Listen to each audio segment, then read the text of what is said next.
Hey, good morning, MBA students. I hope your semester is off to a good start. Michael here. How's it going?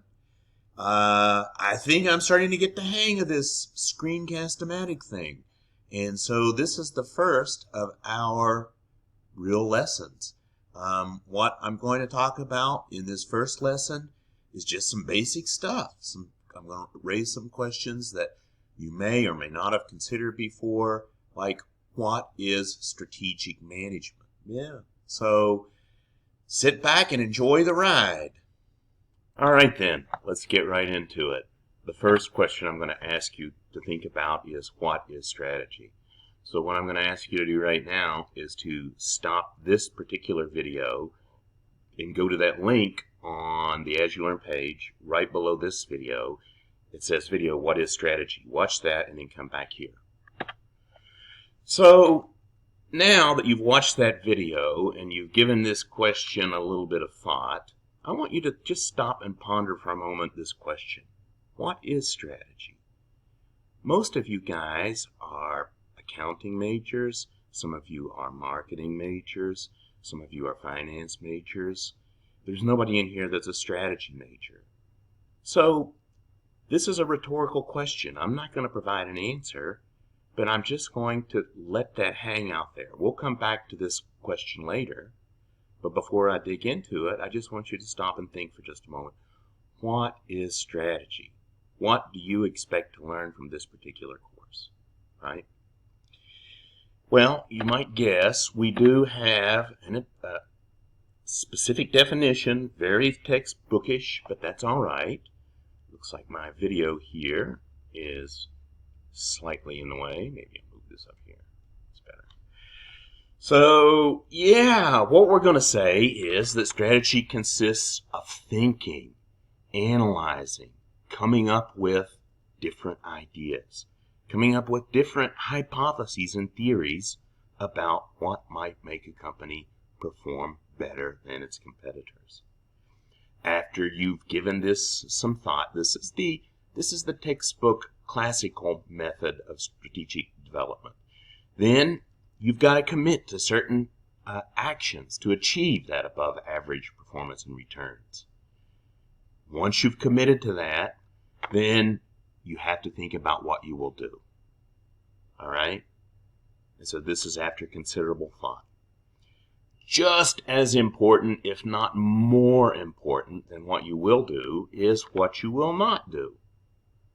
A lot of companies get into a situation where they're chasing after noise, as the economists like to call it. They're chasing after noise. They're chasing signals and whatnot.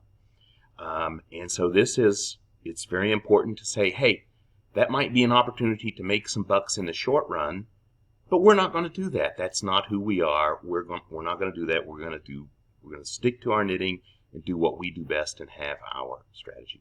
So these things come together. Hopefully the company has a competitive advantage. So I hope, if you haven't done so, you might want to stop right now and look at that article that's posted on As You Learn under that topic 1 set of materials. There's an article on there by Michael Porter. Michael Porter is a strategy guru. We're going to be mentioning his name a lot in this particular course because he's developed a lot of the stuff that we actually end up using. So that article was developed by him some time ago. And the first thing he says is that strategy is about being different. It's about being unique. It's about striking your own path. For every company, this is going to be different. That's the reason we can't come up with a recipe, a cookbook formula for strategic success. It won't work. If everyone follows the same strategy, then it gets canceled out. What you have to do is you have to, just like this first thing says, is create a unique and valuable position based on your unique environment, based on your core competence, and then you commit to a course of action so that you stick to that, right? So that's the first one. Second one, and this is very important, strategy requires you to make trade-offs. It requires you to not do some things, even though in the short term it might look like a good opportunity to make some quick bucks, because this distracts companies from their main mission. If we look at very successful companies, it's not just a matter of what they do, but what they don't do. There's another video that's posted on As You Learn, and it's titled something like Making Trade-Offs. I would ask you to stop and look at that video right now and then come back. So, as the video pointed out, Steve Jobs was a master of not doing things. I can talk about my own experience for a moment. You know, I spent 19 years in Hong Kong. And while I was in Hong Kong, I used to go to China often. I've traveled to every province in China. And I first went to Hong Kong and China in 1998. And so I lived there again for 19 years.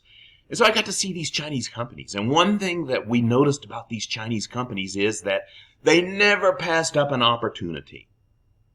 So what does that mean? This was the early years of China's development. You had these companies that would, it was almost comical. It was almost funny. They would jump into this. Let's suppose they would jump into manufacturing electronic components. And then they would see an opportunity in snack foods, and they would jump over here. And then they might see an opportunity in hotels, so they would jump over here. So you would just get this strange hodgepodge, this mix of companies that were just all over the place. They hadn't learned this point number 2, that you've got to not do some things as well as do some things. Another way of thinking about strategy is this idea of strategic fit. And this plays into the first 2. Each organization is unique. Each organization has its own culture, its own personality. When we get to chapter 3, we're going to be talking about this idea of core competence. So each company has its own core competence, and it develops over time. You can't just do it overnight. So what does that mean? That means that this unique core competence needs to fit into its environment. And you need to develop a strategy that maximizes that fit. So for example, I can give you an example. If you're really good at engineering and cost cutting and processing, let's say process refinement, then you probably want to have a cost leadership strategy. Okay? It wouldn't make sense for Apple, again, if I can use that company as an example, to have a cost leadership strategy. Because that's not what they do. That's not what they're about. They're about uniqueness, about creativity, about all of these other things. At the same time, it probably wouldn't make sense for Dell to have a differentiation strategy, because that's not what they're about. So after you've developed a certain core competence, it's a matter of coming up with the fit where you maximize that fit with your particular environment. So if I stick with that particular example, both Dell and Apple can be producing computers in the same environment, and both of them be successful.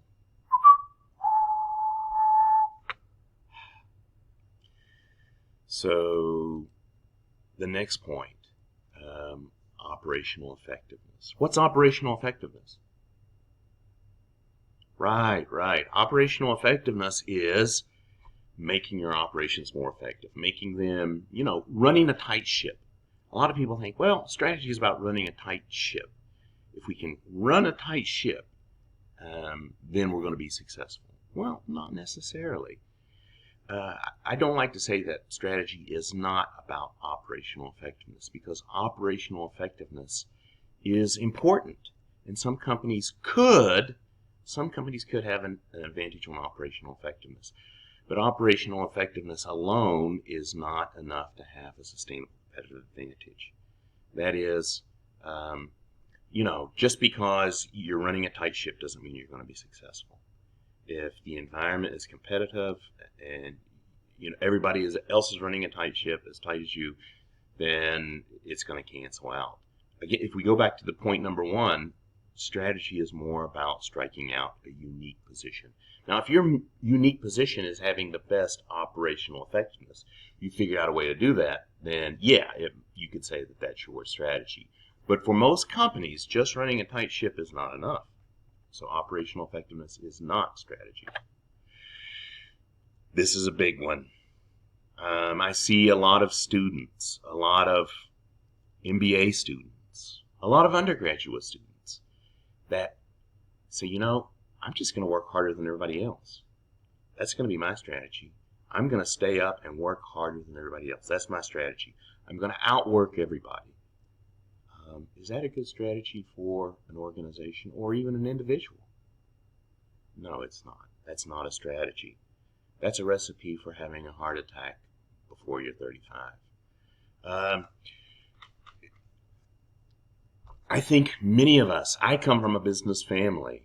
My brother is in business for himself. My father's in business for himself. I'm the oddball in that I went off and became this weird professor thing and spent much of my working career in Hong Kong. So I come from a working family.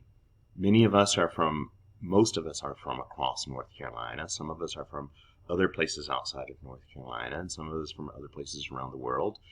But as you drive across North Carolina, you see many small businesses in which the owner or owners or the family are working their tail ends off, working themselves to the bone, and they still fail. They might say, hey, I'm going to work harder than everybody else. That's how I'm going to get ahead. Sorry, that's not going to get it.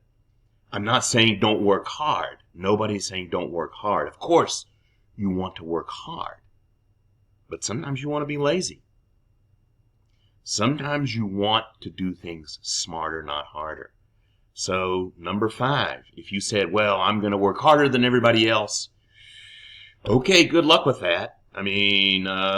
But don't count on that being the source of your success, because it's a race to the bottom when everyone's trying to work harder than everybody else.